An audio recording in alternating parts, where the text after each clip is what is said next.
तो दोस्तों, आज की इस वीडियो में हम एसबीआई के एक स्मार्ट एसआईपी प्लान को समझेंगे। इस एसआईपी प्लान को बहुत ही छोटे अमाउंट से भी आप शुरू कर सकते हैं। यानी कि हर महीने आपको सिर्फ 1,000 रुपये जमा करने हैं, लेकिन आपको इसका जो रिटर्न मिलेगा वो लगभग 3 करोड़ रुपए तक भी हो सकता है। लेकिन ये कैसे पॉसिबल है और इसके पीछे क्या स्ट्रेटेजी है, आज हम इस वीडियो में इन सब के बारे में डिटेल से समझेंगे।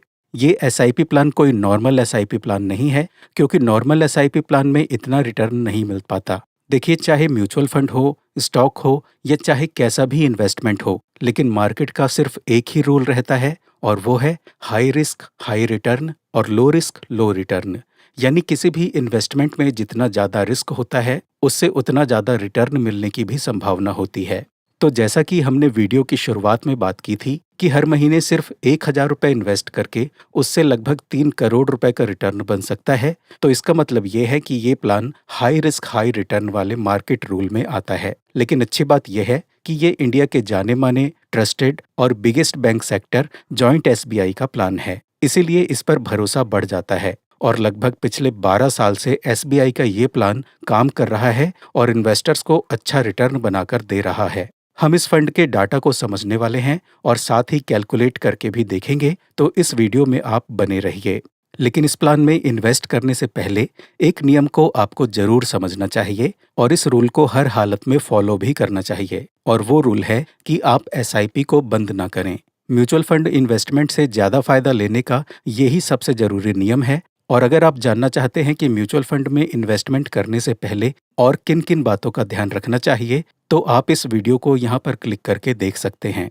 तो सबसे जरूरी नियम है कि आप इस एसआईपी को बंद ना करें, क्योंकि जब आपके अकाउंट में 50 लाख, 70 लाख या 1 करोड़ जैसा बड़ा अमाउंट रिफ्लेक्ट करता है, तो उस समय किसी का भी मन करता है कि वो अमाउंट को निकाल कर कहीं यूज कर ले। लेकिन उस वक्त आपको खुद को रोकना है, क्योंकि जब आप थोड़ा थोड़ा करके इन्वेस्ट करते हैं तो कंपाउंडिंग का इफेक्ट आपको लास्ट के 2-3 साल में ही सबसे ज्यादा देखने को मिलता है। इसीलिए आपको उसके लिए वेट करना है, तभी आपको ज्यादा फायदा मिल सकता है।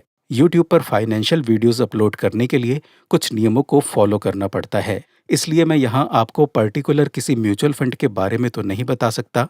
लेकिन मैं एसबीआई के जिस प्लान के बारे में आपको बता रहा हूँ, वो SBI small cap mutual fund direct growth category वाला एक ऐसा फंड है जिसने पिछले 5 सालों में 28% का रिटर्न बनाकर दिया है अपने इन्वेस्टर्स को।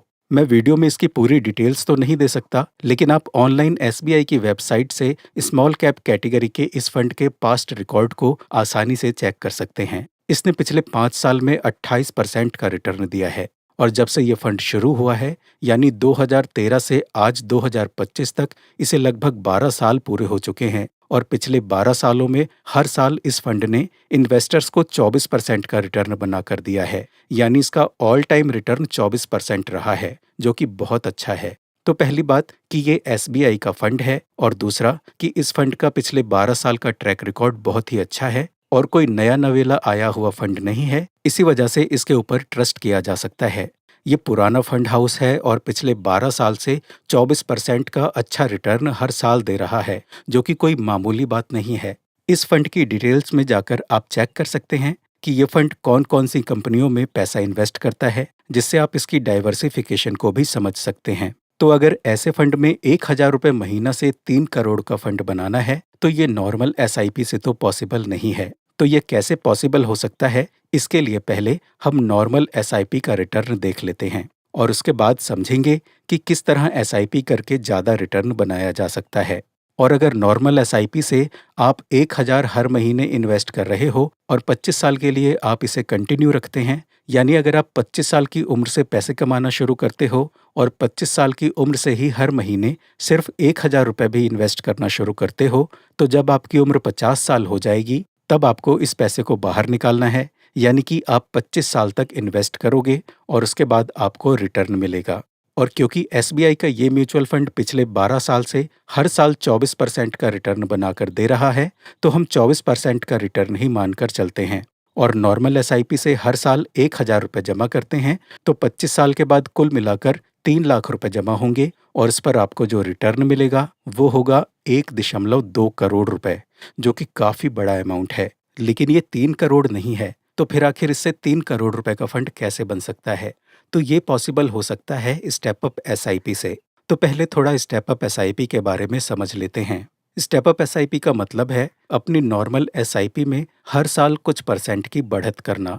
ये आप पर डिपेंड करता है कि आप हर साल इसे कितना बढ़ा सकते हैं। जैसे मान लीजिए कि आप 10% से इसे बढ़ाते हैं, तो पहले साल आप 1,000 रुपए की एसआईपी करेंगे। अगले साल इसमें 10% और ऐड करके इसे 1,100 रुपए कर देंगे। फिर अगले साल 1,100 रुपए में 10% और ऐड करके 1,210 रुपए कर देंगे। यानी अगर आप 25 साल के लिए स्टेप अप एसआईपी कर रहे हैं, तो आपको 25 बार 10% ऐड करना होगा। तो अगर आप अपनी नॉर्मल एसआईपी को 25 साल तक 10% से बढ़ाते रहते हैं, तो आप 25 साल में कुल 11.8 लाख रुपए इन्वेस्ट कर चुके होंगे और इस रकम पर आपको जो रिटर्न मिलेगा वो 3 करोड़ रुपए से भी ज्यादा हो सकता है। आप स्टेप अप एसआईपी कैलकुलेटर में इसे देख सकते हैं और नॉर्मल एसआईपी और स्टेप अप एसआईपी के फर्क को समझ सकते हैं।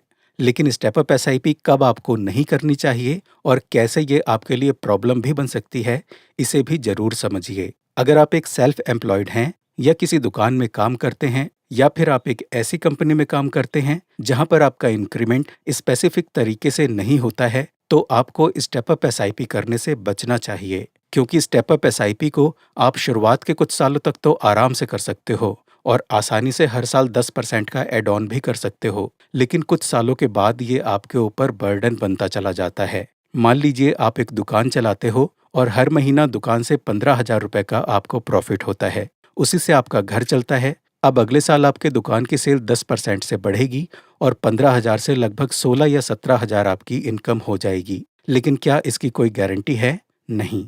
हो सकता है अगले साल आपकी सेल कम हो और इनकम भी कम हो जाए। तो ऐसे में ये स्टेप अप एसआईपी 25 साल के लिए झेलना और उसी 10% से इसमें इंक्रीमेंट करते रहना, ये सेल्फ एम्प्लॉयड के लिए और ऐसी जगह पर काम करने वाले लोगों के लिए बहुत बड़ा सिरदर्द बन सकता है। इसलिए ये ध्यान रखना कि अगर आपका इंक्रीमेंट फिक्स्ड नहीं है, तो फिर आपको नॉर्मल एसआईपी की तरफ जाना चाहिए। नॉर्मल एसआईपी पर भी आपको अच्छा खासा रिटर्न मिल सकता है और जब भी कभी आपको कहीं से ज्यादा फायदा मिले, जैसे 50,000 या 1,00,000 रुपए या जितने भी आपके पास पैसे हों और आप उन्हें इन्वेस्ट करना चाहते हो, तो आप उसे मार्केट के हिसाब से सही समय को देखकर लमसम में भी इन्वेस्ट कर सकते हैं। क्योंकि पहले से ही बढ़ा चढ़ा करके इन्वेस्ट कर देना और बीच में फिर उसे छोड़ देना, ये अच्छा नहीं है। इसलिए पहले ही छोटे अमाउंट से इन्वेस्ट करो, लेकिन कंसिस्टेंसी के साथ उसको चलाते रहो, क्योंकि कंसिस्टेंसी में ही कंपाउंडिंग का पावर काम करता है और आपकी वेल्थ को बढ़ाता है।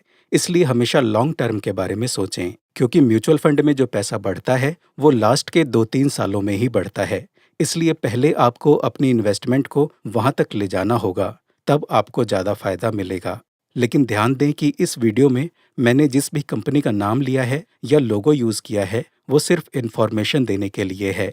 ये कोई पेड प्रमोशन या विज्ञापन नहीं है और 1,000 रुपए की एसआईपी से 3 करोड़ रुपए का फंड केवल एक संभावित अनुमान है, जिसमें मार्केट रिटर्न समय के साथ बदल सकते हैं। ये कोई फिक्स या गारंटेड रिटर्न नहीं है और वीडियो में दी गई कोई भी जानकारी कोई फाइनेंशियल या इन्वेस्टमेंट एडवाइस नहीं है, बल्कि सिर्फ एजुकेशनल पर्पस के लिए है। अगर ये वीडियो आपको इन्फॉर्मेटिव लगी हो तो लाइक जरूर करना और कमेंट करके अपने सुझाव भी आप हमें दे सकते हैं। वीडियो देखने के लिए आपका बहुत बहुत धन्यवाद।